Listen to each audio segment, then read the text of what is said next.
আসসালামু আলাইকুম বন্ধুরা, আশা করি আপনারা সবাই ভালো আছেন এবং সুস্থ আছেন।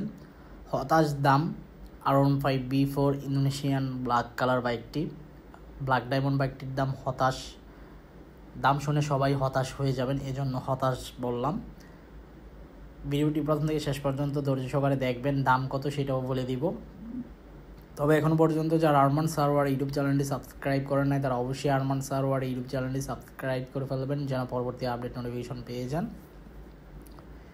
ইয়ামা R15B4 ইন্দোনেশিয়ান ভার্সন বাইকগুলো কিন্তু ব্যাপক চলতেছে বাংলাদেশের বাজারে।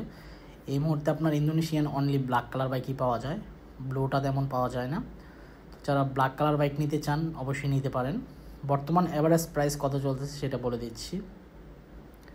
এই বাইকটির 6 থেকে 7 মাস আগেও বাইকটির প্রাইস ছিল আপনার 5,30,40,000 টাকা। এখন আপনার 5,95,000 থেকে 5,98,000 বা বরাবর 6 লক্ষ টাকা আস্কিং প্রাইস চায়।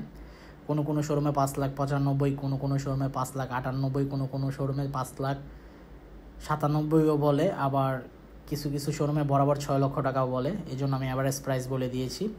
6 লাখ টাকা মানে এখন তো আসলে হতাশ দামই। তারপরও আপনারা বাইক যারা নিতে চান অবশ্যই 5-6টি শোরুম যাচাই বাছাই করবেন।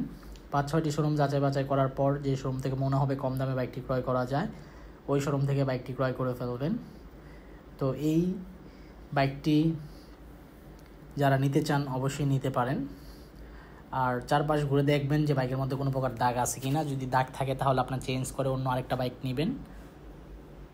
এবং সার্ভিস সেন্টার তো অবশ্যই ফোকাস রাখতে হবে, মেনটেন্স খুব ভালোভাবে করতে হবে বাইকটির, তাহলে আপনি লং লাস্টিং পারফরমেন্স পাবেন। এই ছিল ইন্দোনেশিয়ান ভার্সন বাইকটি সম্পর্কে আপডেট ইনফরমেশন। আই হোপ আজকের ভিডিওটি আপনাদের ভালো লাগছে। যদি আজকের ভিডিওটি ভালো লেগে থাকে তাহলে অবশ্যই লাইক বাটনে লাইক দিয়ে দিবেন এবং আল্লাহ হাফেজ।